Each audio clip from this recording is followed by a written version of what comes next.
here's a very good one, Danisa. How do we keep our sex life alive?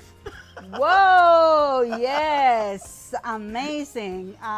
This is vital to any relationship. So we need to really learn what are the tricks of the trade. Like, what is it that we need to do to keep it alive? So I suppose if you're asking that question, your sex life is kind of lame right now. It Yeah, the might be fire is going down. right. I mean, maybe that's where you are, but Let's learn some of the things that contribute to killing this. One of them is the lack of emotional and spiritual intimacy, the lack of communication.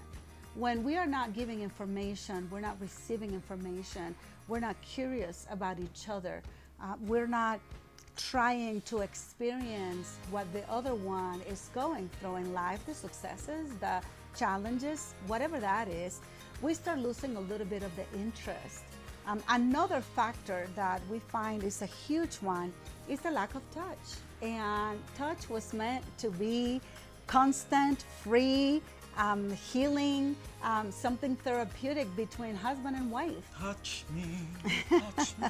So when we stop touching each other in the mornings, that morning kiss, that goodbye hug, that welcoming, receiving each other. Oh, I saw you on the driveway, and you come and open the door to seek that touch, to receive and to give that touch.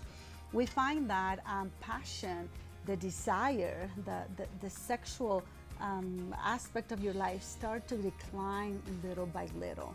So those are two of the biggest things that hinder and do not allow you to maintain that flame alive. And I think it's important to remember that we come from a culture that has influenced our mind and it's really encouraged us to believe that it's all about sex.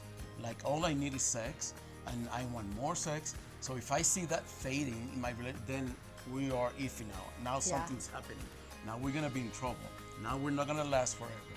And you know what?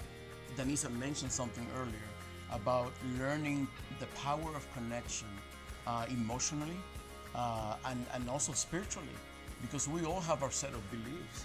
And if we don't feel that we are partaking in that system within our relationship, we're gonna feel very, detached or unwanted or not appealing because of that belief system. So I think it's important to highlight, Danisa, that the great sex life starts in your heart.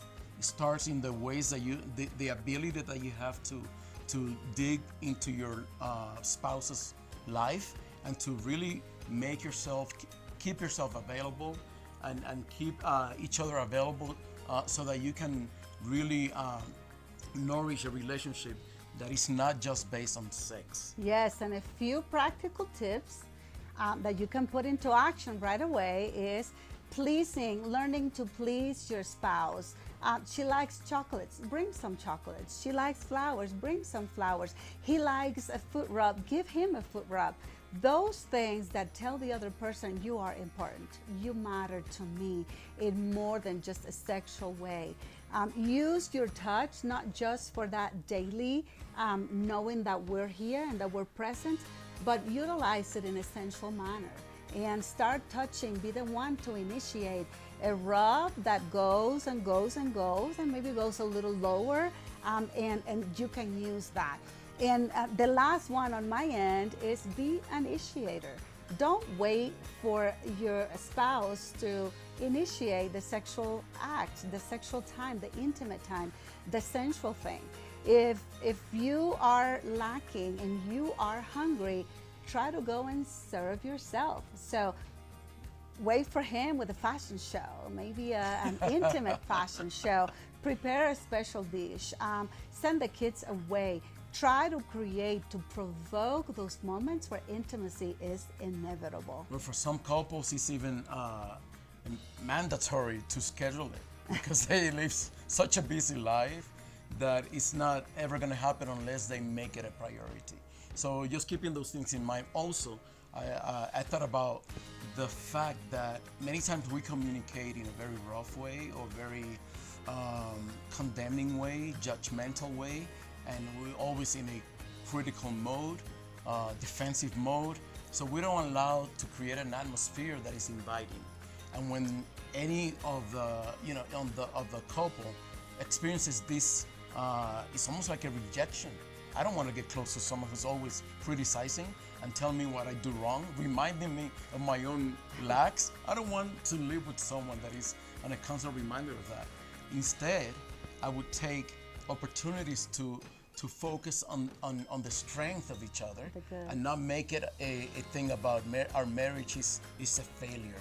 So we'd rather focus on the fact that when a relationship focuses on the strength, we guarantee you guys, you're gonna get so much better results. The relationship is gonna take a whole different turn. In every area. Yes, it's like, well, I am so grateful that I'm alive today. I'm grateful that I woke up next to this amazing person next to me, right? Thank you. And I'm anticipating how can I make of this one day a new opportunity to get closer to her.